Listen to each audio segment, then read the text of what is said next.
As a kid, I've always dreamt of becoming a professional cricketer. And I mend broken bones to build my dreams.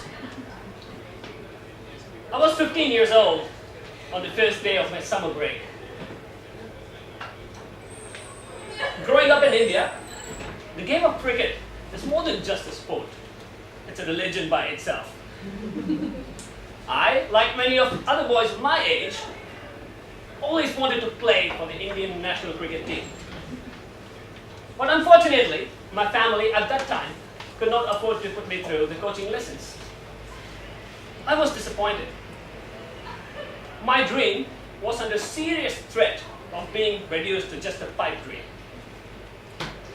But then the phone rang. It was my uncle on the other end. He goes, "Niranjan, I'm coming down to your place for a month to stay there and teach you coaching lessons in cricket." I went, yes! My dream was back on.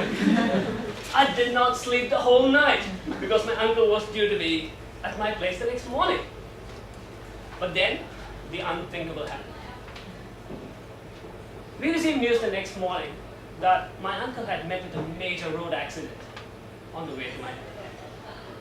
And his thigh bone was crushed into pieces. He was taken into emergency and had multiple surgeries performed on him with metal plates and screws put into his thigh.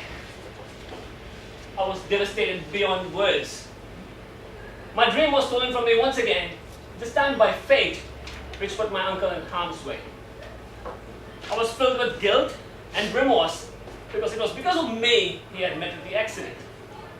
And the thought of what would have happened if only he did not meet with the accident was killing me.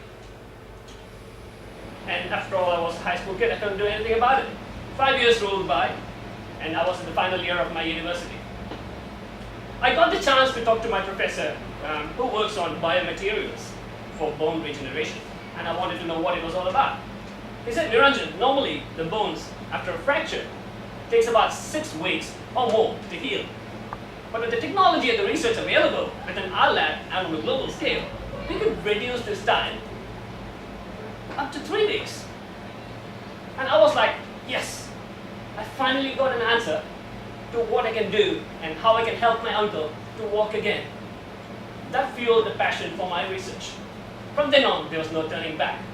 I took it as one single goal of my life to pursue this one.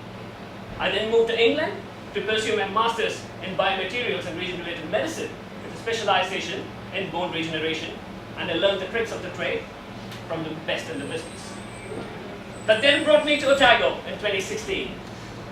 By this time, I was growing into an environmentally sensible adult, believing in recycling and reusing stuff.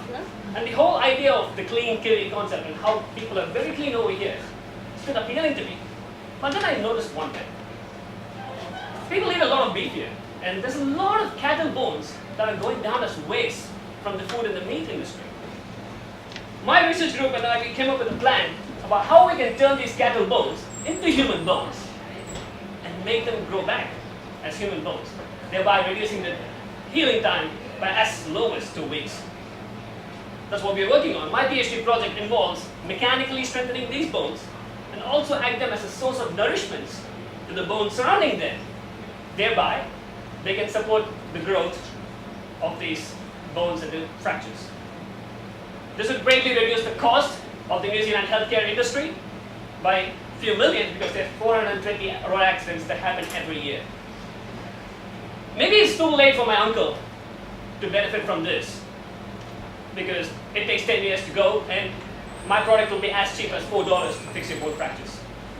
But maybe it can help a lot of other dads and uncles to recover in time and help their kids fulfill their cricket dream. On a side note, I fulfilled my cricket dream. I am the opening batsman for the University of Otago, and this had the best season. Finished as the joint top scorer, and I've just begun to go beyond. I'm Niranjan Ramesh, PhD student from the Department of Anatomy, and thank you for this opportunity. You're wonderful.